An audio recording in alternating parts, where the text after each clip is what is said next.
Seja muito bem-vindo ao programa Sertão Inovador, mais uma edição deste programa que semanalmente procura trazer provocações, instigações, reflexões, conexões, conhecimento, enfim, tudo que for necessário para que você e eu não aceite, se rebele contra a ditadura da mesmice. Ai, infeliz, como diria minha avó, ai, infeliz das costas ocas, que deixa a gente preso, deixa a gente acostumado, deixa a gente acomodado, deixa a gente ali o tempo inteiro. Nós já falamos em edições passadas que nós temos um inimigo dentro de nós, que é o nosso cérebro. Não sei se você sabe, mas o seu cérebro é seu inimigo neste tópico chamado melhoria contínua, melhoria, inovação. Ele não quer inovação. O cérebro ele quer sempre a mesma coisa. Eu até falei isso aqui, vou falar de novo. Sabe o que é que o cérebro gosta? Uma boa barra de doce, um bom pedaço de um queijo, um suquinho gelado, um sofá daquele bem confortável, uma TV enorme. Isso aí, meu amigo, chega, ele já fica assim, eufórico só em ver isso. Se não for um sofá, mas uma bela de uma rede, numa varanda, e você só balança, só ali, escutando o renco do armador. Obrigado, gente. Ou seja, não fazer nada, ficar ali só na tranquilidade. Mas isso, normalmente, não é bom para quem quer crescer. Seja na profissão, na vida pessoal, na empresa, em qualquer área. A gente precisa ir contra este código, este vírus, digamos assim, dentro do nosso cérebro, querendo deixar a gente o tempo inteiro. Não, tá bom assim, eu nasci assim, eu cresci assim, eu vivi assim. Vou morrer assim, vai morrer assim. Na paralisia, na inércia, e só reclamando, porque quem canta essa... Eu não tenho nada contra quem cantou, tá? Eu só usei aqui a melodia popular aí para refletir o que a gente está querendo falar. Vai morrer assim mesmo. O problema não é isso. O problema é que quem está à sua volta vai ter que ficar escutando esse moído. Porque quem está assim não se acomoda e fica calado, ele fica reclamando. Ah, porque o seu sol, é porque não sei o quê, porque essa cidade é muito quente, é porque esse carro não sei o quê, é porque o barulho não sei de quê, é porque essa esposa, é porque esse menino, é porque esse programa... Já percebeu? É uma síndrome, é quase uma doença da reclamite. Inventei agora o nome dessa doença. Mas essa tal de reclamite pega muita gente, rapaz. Já virou uma pandemia. Se você está assistindo, é provável que você não tenha essa doença. Ou se tem, está já fazendo um tratamento para se livrar dela. Porque a inovação, o Sertão Inovador, tem a ver com isso. Com esse comportamento, não é só com conhecimento da inovação, comportamento da melhoria. Nestes programas atuais, temos aqui reservado alguns momentos para falar sobre que melhorias podem existir em nossas áreas de atuação. Segmento imobiliário, que Jans fazem parte, segmento educacional, a qual eu faço parte, na área da educação que estou já há mais de 20 anos, trabalhando como professor, como consultor, como palestrante, como escritor, como mentor. Todas essas coisas eu tenho atuado, mais num ou outro, um aqui, acolá, a gente tem atuado como instrumento de melhoria de pessoas. Mas todo segmento precisa de melhoria. E eu quero puxar aqui um segmento, junto com o Jansen, dentre alguns que a gente tem, que é a área da saúde. A saúde, parafraseando um médico brasileiro bem famoso, ele disse, a gente chama indústria da saúde, mas na verdade criaram a indústria da doença. E a saúde existe para resolver este problema, ou estes problemas que nós temos como pessoa física, no nosso corpo, na nossa alma, mas também até no nosso espírito. A doença, essa falha, esse problema, seja ele genético ou adquirido por nós, no corpo, na alma, aí, na nossa parte psicológica, ou até mesmo no nosso espírito humano, falando aqui das três partes, digamos assim, a divisão clássica do ser humano. Eu estou tomando aqui uma divisão dada pelo livro, pelo menos para mim, de maior autoridade que a humanidade já produziu, que é a Bíblia. E ele fala lá vou até dar o CEP para vocês procurar aí o endereço, procura o CEP, está lá em 1 Tessalonicenses 5:23. Lá o apóstolo Paulo fala para nós que devemos preservar de maneira íntegra espírito, alma e corpo. Então, eu vou usar o ser tripartido. O ser tripartido, né? E nós somos esse ser, nós temos essas três partes que devemos cuidar muito bem dela. Com exercício, descanso e alimentação, que é outro tripé que o corpo precisa, que a alma precisa, que o espírito precisa. Meus amigos, já acabei de falar aqui de 3 coisas com 3 coisas multiplicado dá 9 programas. Não é o intuito. Mas a saúde deveria, né, tá contemplando digamos aí, a definição clássica lá da OMS, que é essa sensação de bem-estar, de tranquilidade, de equilíbrio que nós devemos ter, que quando não temos, precisamos aí de um profissional para nos ajudar, precisamos de medicamento para ajudar, precisamos de estruturas hospitalares para nós nos hospedarmos, para todo o tratamento de cura. Então, vamos falar um pouco desse segmento, dessa área. Qual a sua visão? Sei que você está na área imobiliária, mas qual a sua visão? Mas está no mercado aqui já há mais de 40 anos, conhece essas áreas. Qual a sua visão sobre esse segmento? Ele melhorou, ele piorou, ele tem gaps, ele tem... Fala aí para nós. Bom, pessoal, ele tem, a meu ver, Radamés, esse segmento tem melhorado a cada dia que se passa. Eu sou pai de 2 médicos, né? Um anestesista, um hematologista. Um mora em São Paulo, outro mora nos Estados Unidos há 20 anos. E meu pai era médico também. Então você está, né, nessa área aí. Né? Meu pai teve um hospital, foi o PAP, né, lá em Natal. Foi ele que construiu, foi ele que desenvolveu. Era dele esse hospital.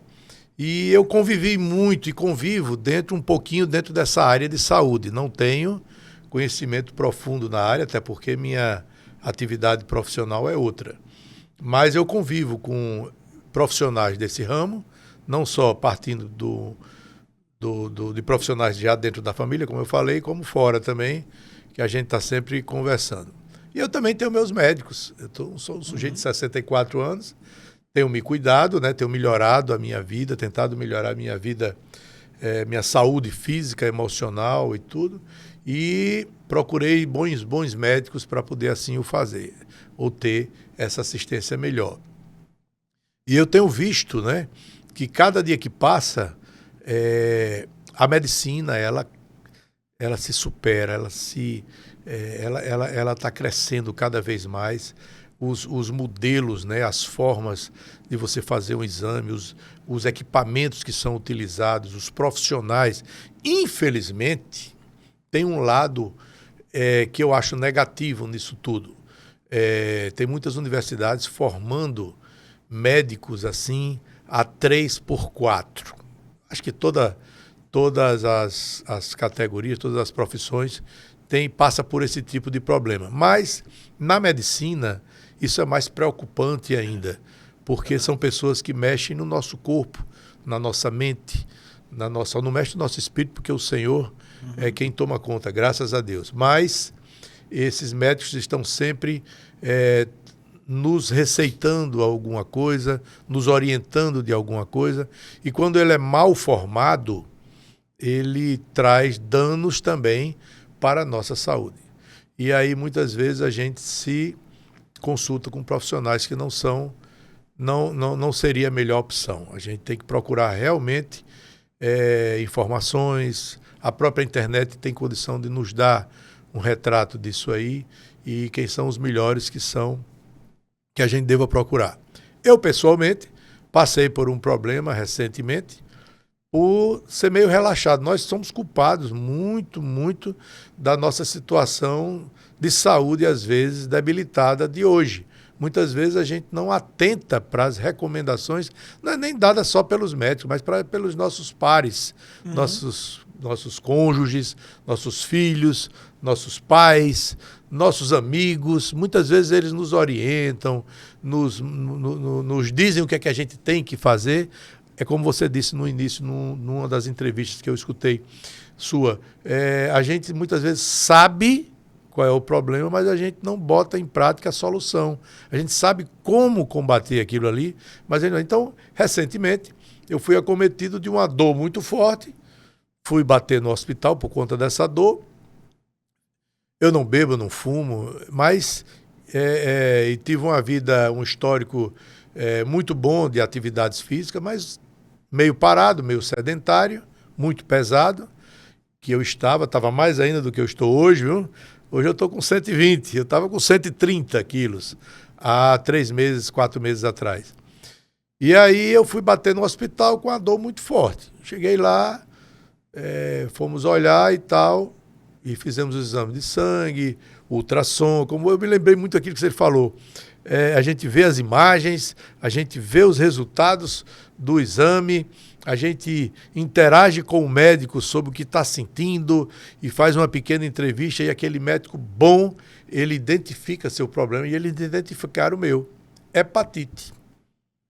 Eu já tinha um pouco de esteatose hepática, que é gordura no fígado, e com a vida meio desregrada na questão alimentícia e também tomando alguns remédios que você se automedica, às vezes. Nós temos essa tendência, às vezes, de se automedicarmos. E aí eu fiz os exames e, graças a Deus, não deu hepatite viral, que é aquela mais séria. Eu passei a ter a hepatite medicamentosa. Ou seja, tomar remédios aleatoriamente para passar uma dor aqui, para isso, aquilo, aquilo outro, tal. E graças a Deus, de lá para cá, eu simplesmente, o tratamento para esse tipo de hepatite é simplesmente você tirar toda a medicação tóxica que você estava tomando, que afeta o fígado, e comer de forma saudável. Só isso. Somente isso. Queridos, foi impressionante eu apenas me alimentando saudavelmente, minhas taxas em 30 dias despencaram vertiginosamente. Esse é o tratamento. Vertiginosamente, que a gente ficou assim, quando o médico olhou, estou até com o áudio, eu gravei ele aqui e passo para alguns colegas.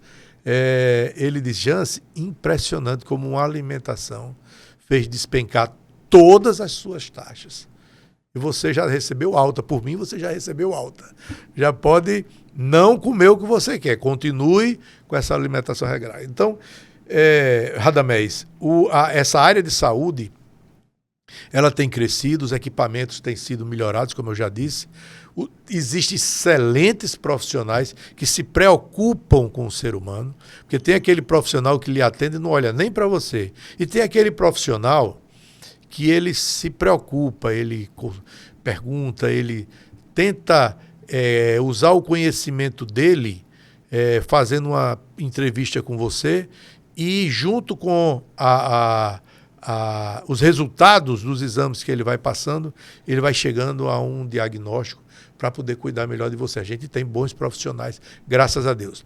E a saúde, recentemente, a gente viu aí, está vendo uma professora, não é? Uma médica professora, que descobriu aí uma substância, né?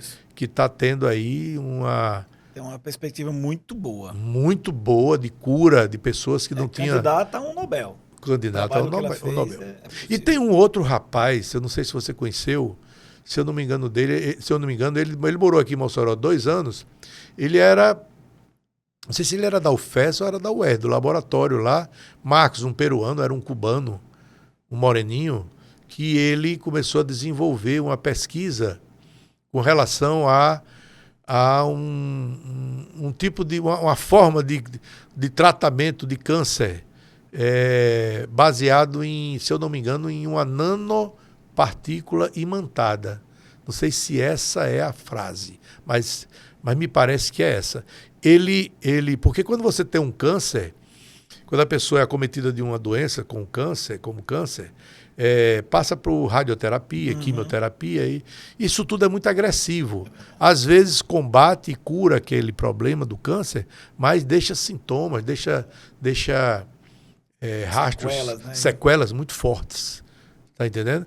Mas ele não, ele estava desenvolvendo, começou aqui, continuou em Natal, mas infelizmente a universidade, que a pesquisa custa muito dinheiro, e a universidade não desprendeu ainda o valor que deveria ter desprendido para que ele continuasse. Resume-se mais ou menos nisso.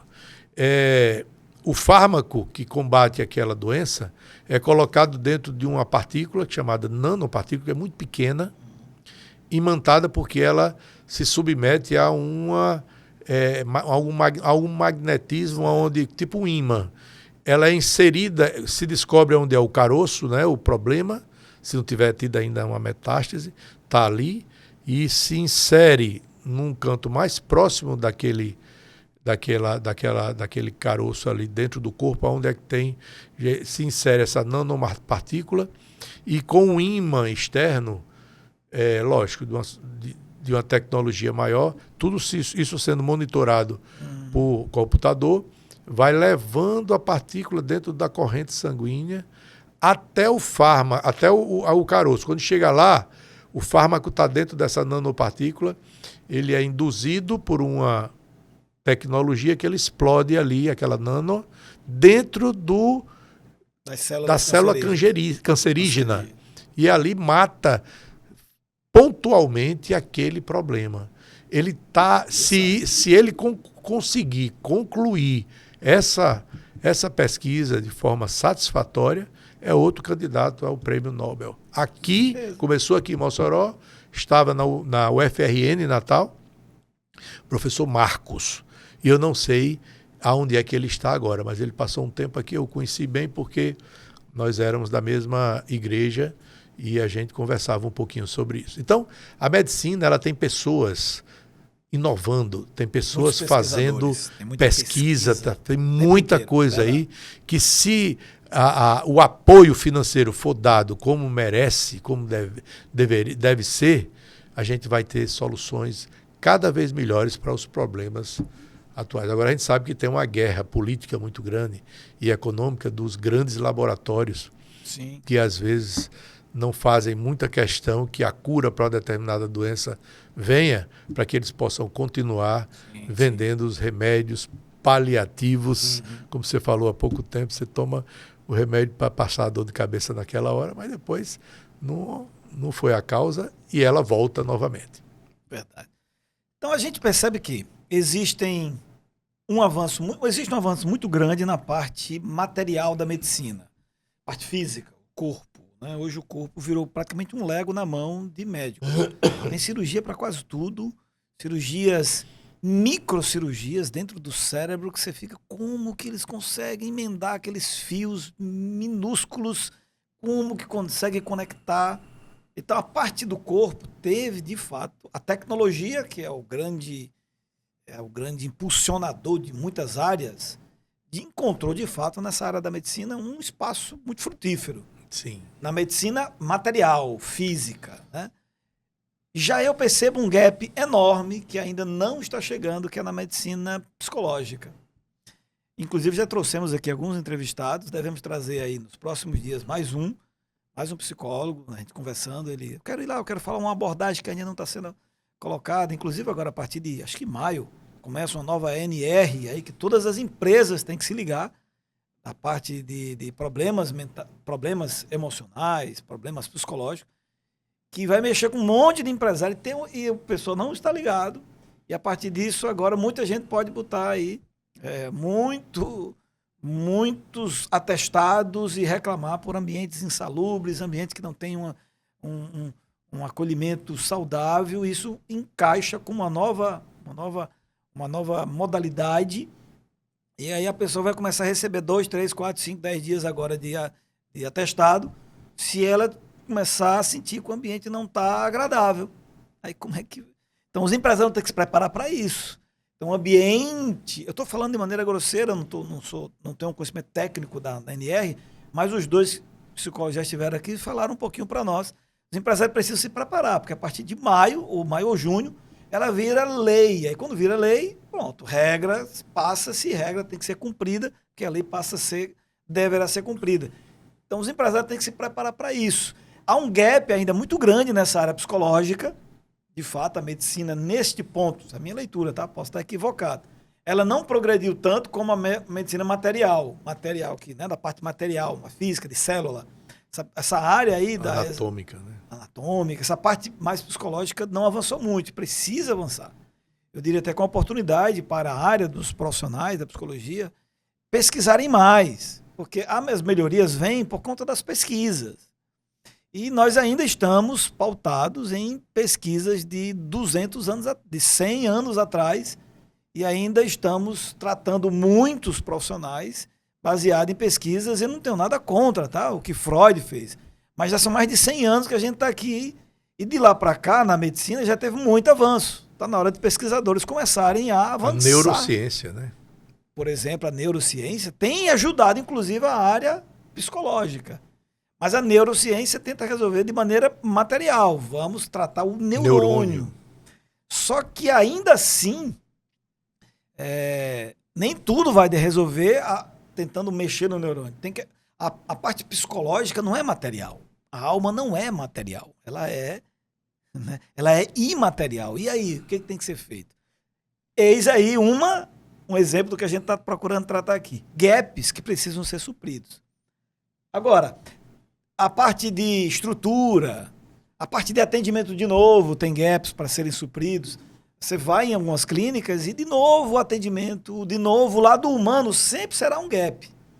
Né? Como você citou, tem médico, principalmente, infelizmente, na área da saúde pública, você se presta, às vezes, a se colocar em situações de que o atendimento humano não é bem feito, não é dada a devida atenção, e são gaps.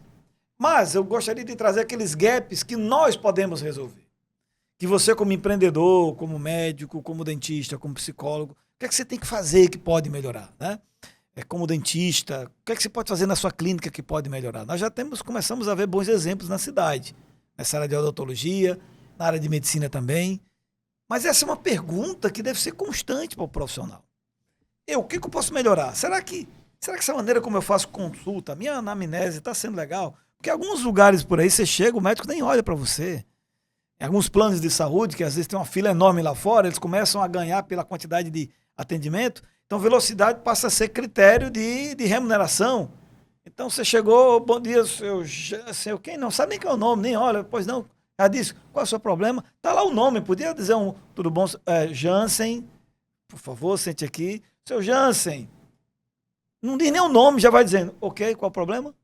Já começa por aí, quer dizer, impessoalidade. Por quê? Porque se eu perguntar o nome, a pessoa vai responder, aí vai dizer de onde ele é e já perde tempo. Então tem que ser rápido. Então, qual é o seu problema? Aí, ok. Às vezes nem olha. Tá bom.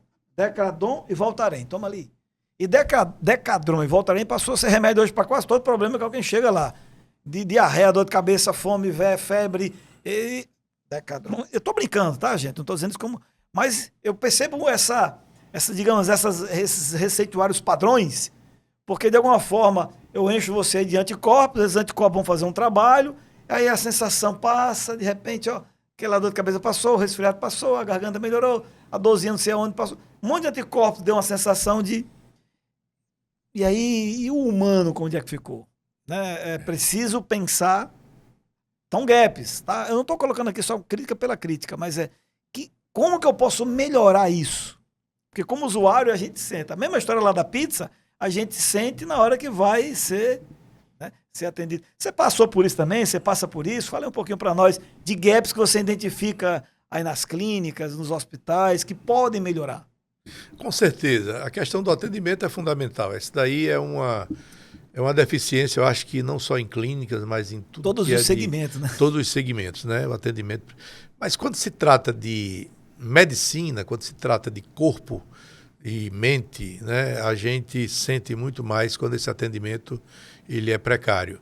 Você vê numa simples coleta de sangue, quando a pessoa que vai coletar, como ela fala, aqui nós temos aqui um exemplo. Eu digo, eu vou fazer a propaganda, eu não ganho nada por isso, mas o Cassim, eu vejo cada um daqueles que vai fazer a coleta de sangue. Como vai? Tudo bem, seu fulano? Eu vou coletar seu sangue, meu nome é fulano de tal. Qualquer dúvida que o senhor tiver, fale comigo. Qualquer dor que o senhor estiver sentindo a mais, quando eu for dar a picada da agulha, me diga para ver se eu melhoro na próxima. Elas falam assim. Quer dizer, o atendimento, eu estou fazendo uma propaganda aqui gratuita, mas é que eu fui tão bem atendido que eu não posso deixar de fazer. Tá entendendo? É justo o registro, então, né? Então tem realmente, o atendimento é uma coisa fundamental. A outra é a questão da higiene. Você vê alguns ambientes que não tem tanta higiene. Você começa a prestar atenção, inclusive agora eu não vou dizer o nome, é lógico, mas eu também passei por um hospital muito conhecido aqui da cidade E você, de repente, você olhando a questão, eu fiquei prestando atenção à questão da higiene enquanto estavam preparando um soro para me dar. Ela esqueceu de colocar luvas, a enfermeira, tá entendendo? Ela preparou tudinho ali e tal. Quando ela veio para fazer o procedimento, foi que ela pegou 2 luvas e colocou. Quando terminou, eu fiquei prestando atenção. Ela voltou podendo colocar as luvas num depósito que tinha lá, que estava sendo colocado para ser lavada, ou então não sei se vai ser descartada ou não. Ela simplesmente deixou em cima de uma pia lá, de um balcão. E foi trabalhar e foi fazer outras e outras coisas. Né? Quer dizer, com outra que chegou, que viu, aí disse, olha, esse par de luvas aqui, quem usou? Por que não colocou no depósito? Reclamou e ela foi e colocou. Então você vê o atendimento e também a higiene, o profissionalismo, a qualidade de alguns profissionais. Só para você ter uma ideia, para resumir como foi mal feito esse atendimento, diferente do Cassim que eu falei, eu ainda estou aqui, eu recebi eu sou um sujeito que às vezes é difícil achar minha veia. Foram 6 furos num braço e 5 no outro, para conseguir achar uma veia. Eu fiquei naquela posição dos 2 braços assim, 2 enfermeiras desse lado. Vendo as manchas aí, né? Aqui, ó. 2 enfermeiras de um lado e 2 do outro, picando meu braço. Já estavam pensando em procurar uma veia na perna. Sinceramente, eu disse, tá bom, deixe pra lá. Sabe o que foi que eu fiz? Fui pro Cassim. Quando eu cheguei lá, todo furado, eu não precisei contar a história, ia contar depois. Um rapaz me atendeu muito bem. Na primeira, ele achou minha veia e colocou onde 11 tentativas por 4 enfermeiras nesse hospital. Não conseguiram. Então, nós estamos vendo a qualidade do profissional. É outro tópico muito importante. Né? Não só do principal, que é o médico. O médico foi top nesse hospital. O médico foi top. Não estou falando dele, foi fora de série. Já os seus ajudantes, os seus auxiliares...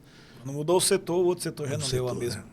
Né? Então, só um tratamento, você quando está doente, você tem vamos dizer, necessidade, carência de um atendimento, de um cuidado, de você sentir que a pessoa está se preocupando com você, você se sente bem com aquilo, já ajuda você a melhorar a sua vontade de se recuperar emocionalmente falando. Então, são 2 aí que eu acho fundamental: higiene, atendimento e categoria profissional dos profissionais que fazem esse atendimento. Na prestação de serviços que você falou, né? Acho que se aplica para todo tipo de prestação de serviço. A matéria-prima principal da prestação de serviço são as pessoas. Aí, se não, matéria-prima não é legal para dizer. Eu usei matéria-prima no sentido assim, os componentes principais de uma prestação de serviço, seja ela qual for, de um hotel, restaurante, mobiliária, que é prestação de serviço, professor, minha área, educação, é prestação de serviço. Qualquer prestação de serviço. Quem colocar um negócio de prestação de serviço, ele pega assim, quais são os elementos principais do meu negócio? O número 1 é pessoas, são pessoas. Treinar muito bem, aí onde entra a capacitação, constante, não é treinar uma vez e já aprendeu, não, tem que revisar, porque o ser humano esquece. Às vezes esses profissionais, eles dão 3, 4 plantões em hospitais diferentes, o mesmo profissional.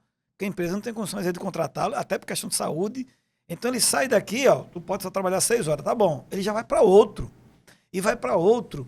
Quando você começa a rodiziar, você começa a baixar a qualidade daquilo ali. Se uma pessoa trabalha só no mesmo negócio, ele sai de casa, vai para o negócio e volta, você consegue ter controle de qualidade ali. Mas se ele sai daqui e vai para outro, o outro já é outro sistema.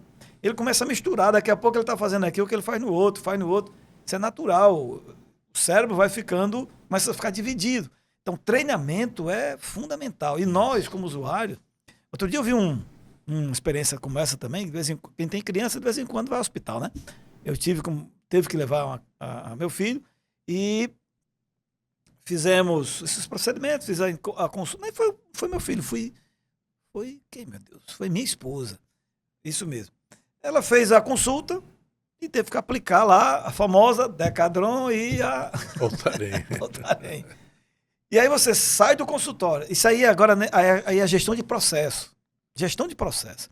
Saiu do consultório. Aí ele só vá até tal lugar que lá você vai aplicar. Chegamos a esse lugar para receber a injeção. Ao entrar nesse lugar, o que é que tinha? Não tinha identificação. Nós ficamos em pé, numa fila desorganizada, que ninguém sabia quem era primeiro nem segundo, esperando que alguém dissesse: onde é que eu falo com quem aqui? Então você já ficou perdido ali, com a folha na mão. Eu falo com quem? Aí fiquei lá. Como eu já fui algumas vezes, eu já sei o procedimento. Que é o procedimento? Não tem procedimento. É quem chega primeiro e que usa no grito ali no Google mesmo, que fala: ó, aqui, tal. Aí eu cheguei e fiquei lá, junto mais umas 5 ou 6 pessoas, um olhando pro outro. Às vezes, eu mesmo, você chegou primeiro, foi quem é o último. Aí eu já fiquei ali. Numa fila que não tá clara onde é essa fila. Lá pelas tantas, a profissional que ia fazer a coleta diz: olha, vou já, viu? Vou já, viu o quê? Com quem? O que é? Ou seja, e aí não precisa, nem foi a questão mais do atendimento. Era processo, não tinha gestão de processo. Se tivesse processo, chegasse ali, alguém dizia: por favor, o senhor é o quê? Ok, fique aqui. O quê? Fique aqui e tal. Pronto. Traz tranquilidade. Quem está com dores, com problema, quer tranquilidade, quer padrão, procedimento, primeiro, segundo. Porque se você não tem, a dor aumenta com outra, da insegurança, da dúvida. Aí eu já estou com uma dor física, agora virou dor emocional, dor de insegurança. O sistema nervoso começa Aí você começa a piorar o ambiente. Aí você chega num ambiente cheio de gente, que não era para ter aquele povo todinho ali dentro, que era para receber. Então, não é para ficar aquele monte de gente que... o povo não ia receber injeção, não era para estar ali. Fique em outro lugar, tem uma área para as pessoas ficarem. Não tinha área. E se tinha, era bem longe. Então, a pessoa não vai, fica em pé, porque ela quer estar perto da pessoa que tem dor, que é quem ela confia. Ela confia na mamãe, confia em papai, confia em quem está ali. E fica aqui comigo. Não tinha uma cadeirinha para ficar. Ou pelo menos tivesse uma área ali para ficar ali junto, que houvesse alguma comunicação, porque quem deveria dar... Você está entendendo? A preocupação deve ser constante em sempre procurar melhorias. E aqui o que eu estou falando, não vou citar não, porque não faz sentido, é o processo de aprendizado que é o mais importante. Gente, qualquer área de serviço deveria pensar nisso. Esse mesmo princípio eu poderia estar falando aqui para um restaurante quando chega. Às vezes não está claro onde é que você vai pegar a comida, onde é que está o prato. De vez em quando. Existe uma coisa que em restaurante que eu já descobri, o povo esconde os talheres, rapaz. Você fica, onde é que ficam os talheres aqui, meu amigo? Em quase todo restaurante, não são todos. Você sabe, cadê o prato? Começa por onde? Porque às vezes você não sabe onde é que é o início. Uma plaquinha dissesse aqui, início, ou uma sinalização que alguém que pudesse. Estou dando agora exemplo de... Aí você pega o prato, aí cadê o talher? Não está junto com o prato. Às vezes está lá no final, quando você vai pegar. Aí você vai num restaurante, é assim. No outro não é assim. No outro está junto. No outro está no outro canto. Fica Isso aí é gestão de processo, não é nem gestão de pessoas. É só delinear onde as coisas começam, as coisas terminam. Eu poderia falar de uma oficina do mesmo jeito. Você chega na oficina, onde é que eu ponho o carro? Às vezes não tem um lugar para pôr o carro. Você fica ali esperando, aí você chega, sai do carro, não tem ninguém, aí você fica... Até que alguém ache você dentro da oficina. Eu já passei por isso, uns 15 dias atrás. Cheguei, parei o carro, me levantei e fiquei lá. E agora eu falo com quem? Aí você tem que sair procurando o atendente. O atendente está lá com o telefone, fala com você, não sei quem. Aí, só um minutinho aí e tal. Tá, eu sei, cada caso é um caso, mas o princípio é que é o que a gente está colocando, né? De procurar melhoria, de identificar, criar um ambiente, fazer um atendimento que... O que é que cativa a gente? Quando a gente está com uma dor, uma necessidade. A gente está falando da área de saúde, porque é nosso tema aqui pontual, específico, mas, como você falou, restaurante, oficina, prestação de serviço. Você chega num determinado ambiente, você está com um problema. O seu carro está com um problema, ou você está com um problema, ou um parente seu está com um problema. Você chega num ambiente, se você chega e você fica sem aquela atenção devida... Você simplesmente não volta mais nunca ali. Porque você não quer experiência ruim, ninguém quer repetir a experiência ruim. Então, se a pessoa chega, qual é o seu problema do seu carro? Eu venho já para conversar com o senhor. Quer tomar um café? Sente aqui, venho já, que eu estou atendendo aqui e tal. Né? Ou então você chegou com uma dor física, ele já sabe, você está precisando ali, já lhe leva para um canto, senta, olha, você faz isso, aquilo outro, ou então a pessoa que está lhe acompanhando já é bem instruída.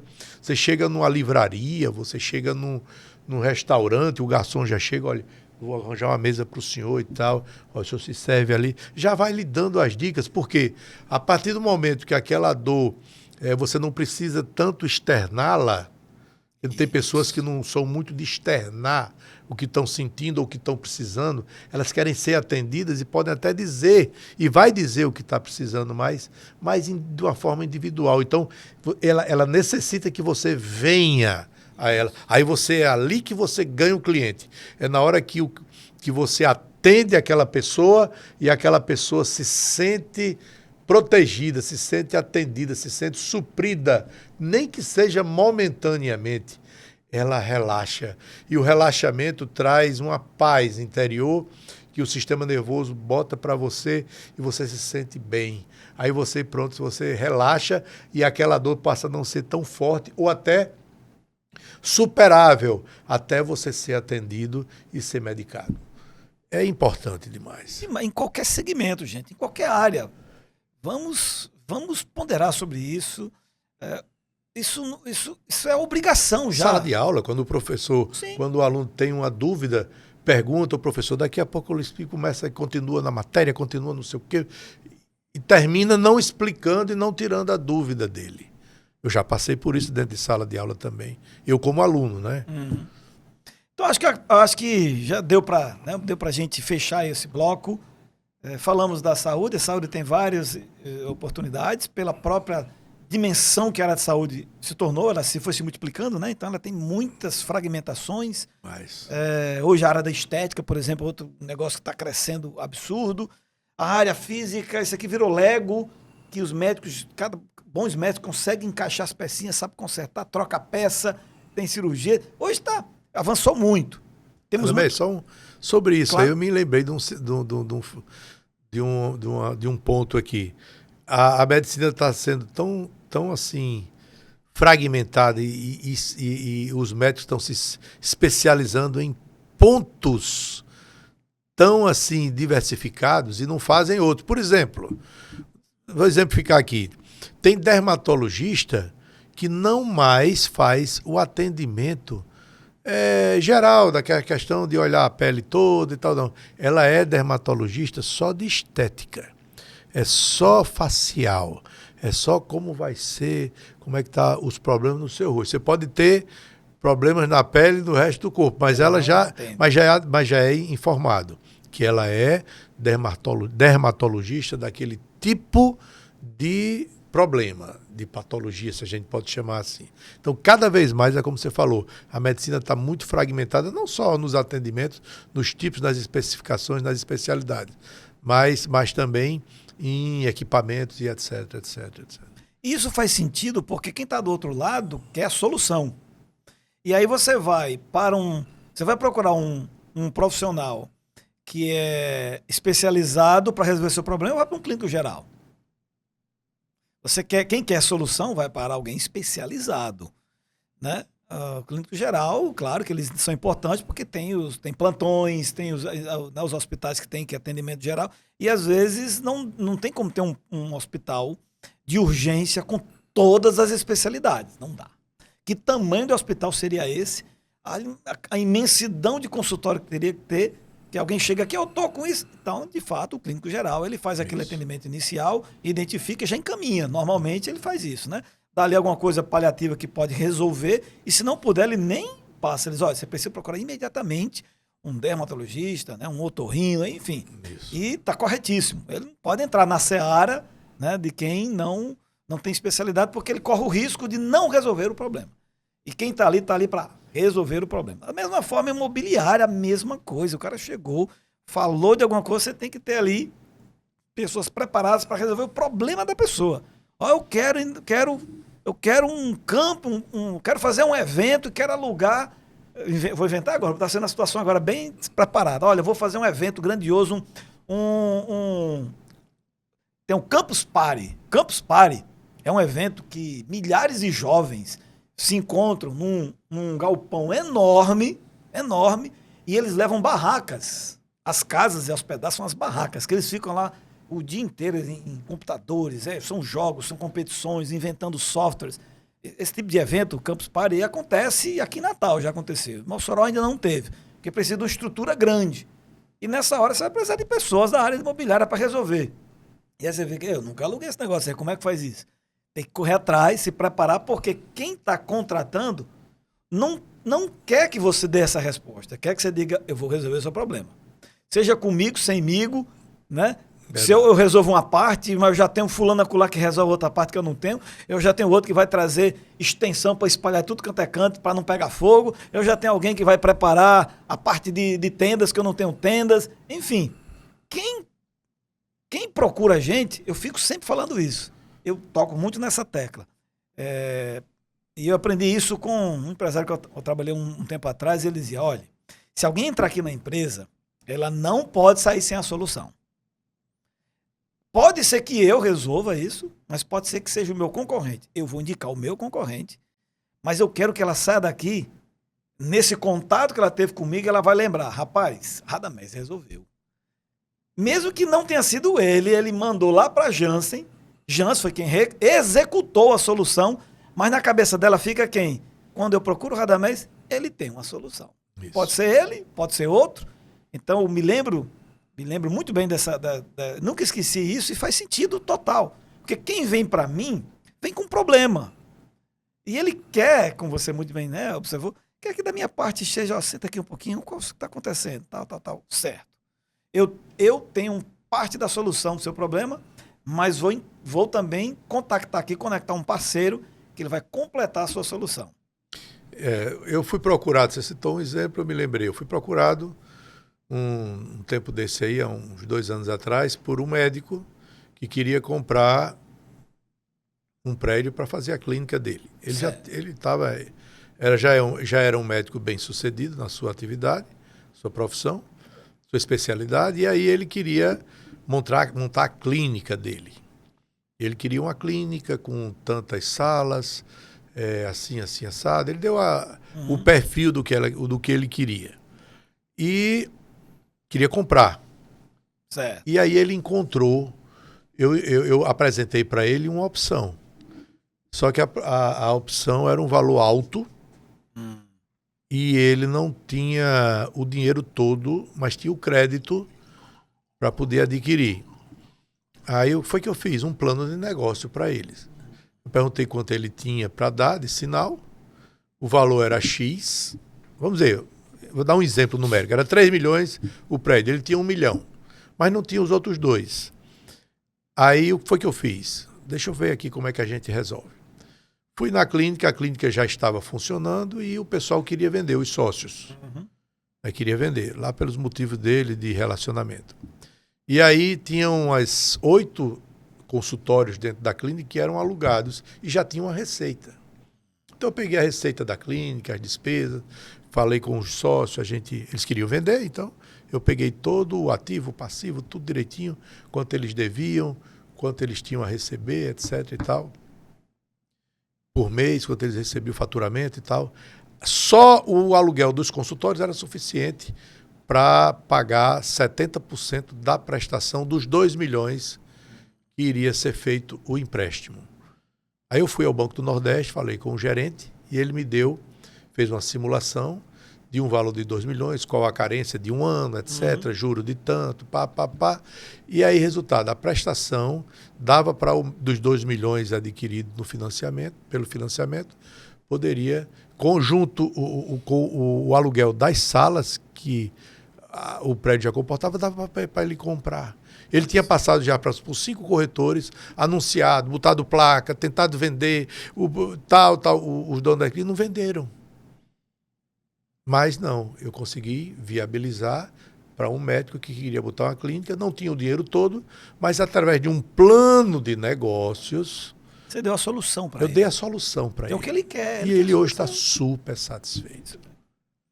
Então você tem que achar a solução para seu cliente. Isso. Alguma forma, se não tiver maneira nenhuma dele adquirir aquilo ali, aí tudo bem, você tem que ser sincero, transparente e dizer... Realmente, tentei eu tudo, mas já tentei, não posso, nem por aqui, nem por aqui, nem por aqui, não dá. certo? Vamos procurar outro tempo, outro momento, mas agora não dá. Também não adianta você ficar batendo, né, naquela mesma tecla durante anos e anos, prometendo sem... Tem que ser sincero, tem que ser transparente. Muito bom. Nesse caso, falamos aqui da área da saúde. Vários assuntos, muito interessantes. Mas, para resumir, para fechar então o nosso bloco, fechar nossa edição de hoje, inclusive, fizemos um bloco aqui direto.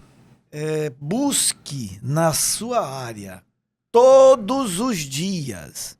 Essa é uma lição que as grandes empresas fazem. Eles fazem umas coisas que é até meio não muito compreendido por muitas pessoas.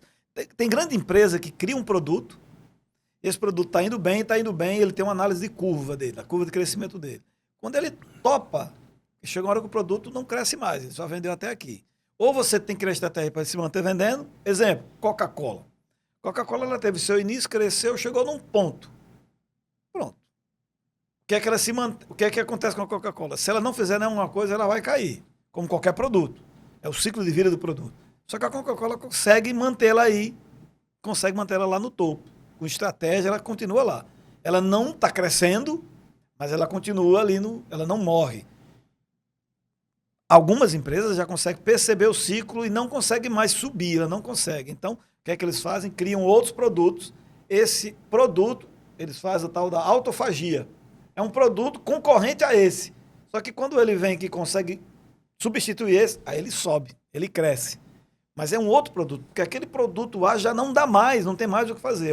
Eles criam um produto B, para eles, autofagia. Quer dizer, um produto destrói o outro. Aparentemente pode ser até esquisito. Pô, como é que você faz isso? Mas só que esse novo produto tem algo que esse aqui não tem mais. Não dá mais para ter. Então ele vem e às vezes você consegue fazer com que o produto siga. Às vezes é fazer ou compra. Muitas empresas vão e compram de um concorrente aquele produto que sabe que se botar aqui, ele decola, ou ele sobe com esse aqui, ou ele se acopla, ele avança. Mas é importante ter essa mentalidade de buscar sempre a melhoria.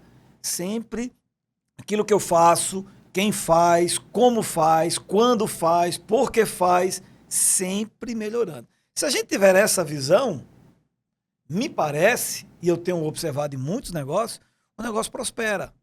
Se ele não cresce, que às vezes tem outros fatores, mas ele não morre. Ele se mantém. E se manter dá muito trabalho, amigo. Só que se manter não pode ser assim. Não, eu faço sempre a mesma coisa.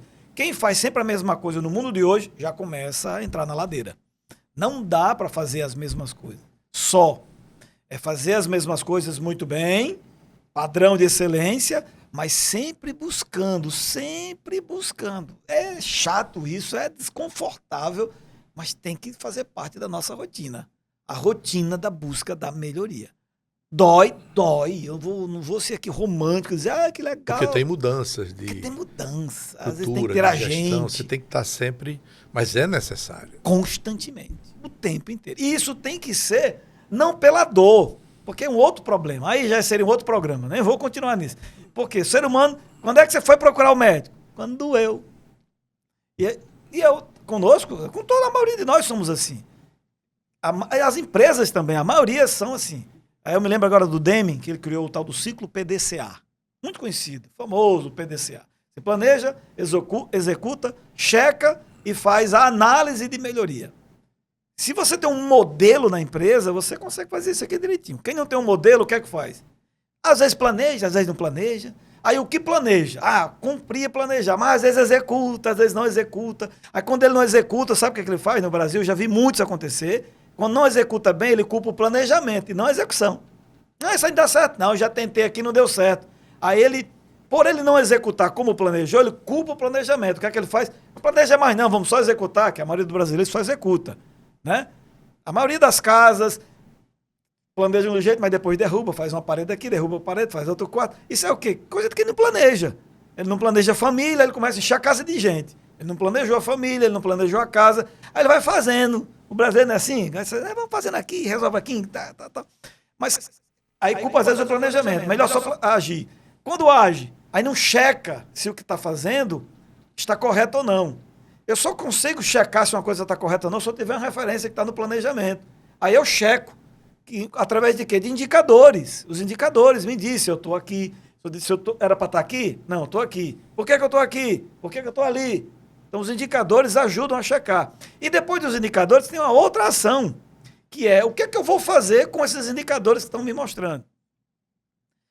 Muitos de nós não planeja, não age, só reage quando o indicador diz, vai morrer, hein? Cuidado da dor. Tan, tan, tan. Esse sinal aí é o terceiro item do PDCA. Então, muitos de nós não faz um planejamento, um acompanhamento, seja no corpo, seja na empresa, né? Quer dizer, faço o check-up, fiz o check-up, fiz, agora eu vou só seguir, amigo. Procurei um nutricionista, porque todos, essa é a minha teoria, para fechar nosso programa, todos nós na saúde, todo ser humano precisa de um nutricionista. Por quê? Porque não come o que presta. Então precisa de uma pessoa que ajuda a comer. Porque se for comer pelo cérebro, o cérebro vai matar você, se você só come pelos critérios do cérebro. Porque o cérebro só usa paladar. Então, paladar é o quê? O que é bom, docinho, coisa gostosa que o cérebro achava. O cérebro ama açúcar, acaba com você. O cérebro ama sal, acaba com... Enfim, eu não sou médico para entrar nessa área, mas precisa de um nutricionista para ficar ali ajudando. A gente precisa de um personal trainer para ficar medindo. Ó, passou a quantidade de massa aí, o gordura, tem que melhorar aqui, vamos fazer exercício. Por que personal trainer? Porque precisa fazer exercício. Você não comeu? Comi. Quem é que precisa fazer exercício? Só quem come. Então, comeu, tem que fazer exercício. Não, come e não faça exercício. Vai dar problema. E precisamos de uma outra pessoa, que não existe ainda esse profissional, que é uma pessoa para cuidar do sono. Deve existir já, eu que não conheço. Por quê? Porque se você não descansar, se você não dormir, estraga o que comeu, estraga porque não fez exercício. Então, é comer, exercitar e dormir. 3 coisas que todo mundo precisa fazer. Mas nós não fazemos, então precisa de um profissional para nos ajudar. Ali um nutricionista, né? Ou um nutrólogo também, então outra profissão muito boa. Precisa de alguém para fazer educação física, para acompanhar, porque a gente não faz. Mas já tem o profissional do sono por aí, viu? Deve ter, eu que não conheço. Mas Clínica do sono, já ouvi. É verdade. Para nos ajudar a ter uma boa noite de sono, para descansar, porque você deve saber, quando você dorme bem no outro dia, rapaz, você está ali, é tão bom, aí não dormiu. Porque se você for deixar para você cuidar da sua alimentação, você não vai saber fazer. Se for para você cuidar do que seus exercícios, você não vai fazer. E se for questão do sono, você não vai fazer porque surgiu uma desgraçazinha chamada algoritmo, que pode fazer você ficar ali horas e horas, ou televisão, ou outras coisas como bebida, como fumo, ou festas, atividades sociais intensas que atrapalham seu sono. E aí tu não vive bem. Deixa eu fazer uma pergunta a você. Por que na época dos nossos pais, dos nossos avós, não precisava tanto desses orientadores profissionais? E hoje precisa, eu sei que hoje é uma necessidade. Por que antes não precisava e hoje precisa? Eu não tenho a resposta. Eu tenho algumas respostas, mas uma delas passa a saber por onde? Porque eles comiam coisas menos industrializadas. Quanto mais... Porque hoje nós temos comida e nós temos produto industrializado que tem sabor de comida. O cérebro não sabe separar o que é orgânico e do que é industrial. O cérebro não sabe. Você não sabe. Você come uma goiabada, é o exemplo mais antigo que eu gosto. Você come uma goiabada feita de banana, pode perguntar ao pessoal que faz goiabada. Aquela goiabada, aquilo ali é banana. A massa. Com essência de goiaba. O cérebro só sabe o que é. O gostinho tem gosto de goiaba, então é goiaba. O cérebro olha lá assim, olha, tem gosto de leite, é leite. Mas de onde é que você vai imaginar que um leite tem validade de 6 meses? Eu já morei em sítio, amigo. Leite não dura 6 meses, não. Leite dura 2 dias e já começa, né? Lembra de um tal de talhar? Agora eu fui longe. Fui longe. Talhar, sei lá. Talhar, Talhar, né? Talhar. Por quê? Porque o que é orgânico, você acaba rápido. Mas a gente vive num mundo industrial que cria o sabor. O cérebro precisa... Ele vive pelo um dos 5 sentidos, o paladar. É isso. Aí você vai tomar leite. Aquilo não é leite, aquilo é um produto de lactose. Inclusive tem uns que nem chamam mais de leite. Chama-se líquido lactose, não sei, alguma coisa de lactose. Enfim... A indústria é uma coisa que os nossos pais não tinham, então a comida era um pouco melhor, mas era mais comida e menos produto industrializado. Outra coisa, eles trabalhavam muito, então fazia exercício. Não tinha sedentarismo. Como é que tem sedentarismo no sítio? Não tem. Eu já morei em sítio, amigo, não tem como ter sedentarismo. Acorda cedo, é o curral, é correr pra cá, é cerca pra fazer. Meu avô morreu com 97 anos. Com 95, 96, ele ainda estava correndo atrás e desmanchava a cerca pra fazer de novo. Mas arranjava o que fazer. Então, o corpo estava em movimento. e dormia. Porque não tinha luz, não tinha celular, não tinha festas. Era aquela conversa na luz da lua. Ei, compadre, como é que foi? Tá, rapaz, comadre, mariquinha, não sei o que, tal, tal. Ei, hora de dormir, né, compadre? Não, os lobisomens, não sei o quê. Silêncio Eu total. dormia cedo, dormia mais, comia um pouco Não melhor, tinha o fazia celular, vez exercício. por outra. Não tinha celular. Madrugada. Hoje não, a gente está com todas essas coisas competindo, isso realmente acaba... Verdade. É uma leitura, não sei se a resposta melhor é essa. Tá Faz respondido. sentido? Faz sentido total. Ei, vamos terminar o programa, que a conversa tá tão boa, mas já passamos até do nosso horário. Eu agradeço aqui ao Jansen. Minhas palavras finais nem voltei, vou deixar só para a Jansen fazer as finalizações e a gente sai no nosso programa. Eu agradeço demais, cada vez mais é enriquecedor, né?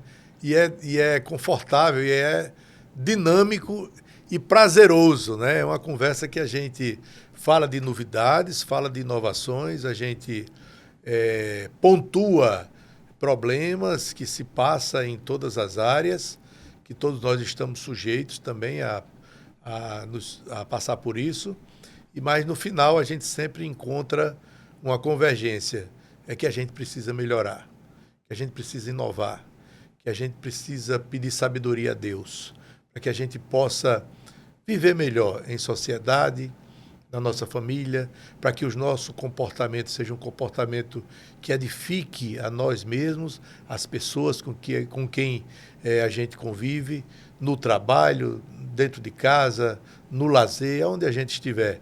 Porque o importante são pessoas. A gente teve um professor maior que era especialista em pessoas, chamado Jesus Cristo.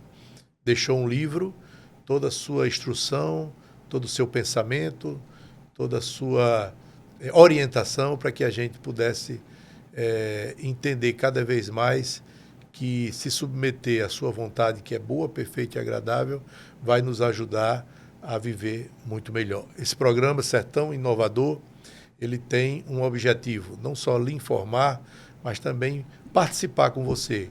Traga a sua opinião. Pergunte a gente o que é que você quer saber, o que é que você quer se aprofundar, porque a gente não tem a resposta para tudo, mas a gente vai buscar quem tem para poder lhe orientar melhor. É isso. Forte abraço. Fiquem com Deus e nos encontramos aí em breve.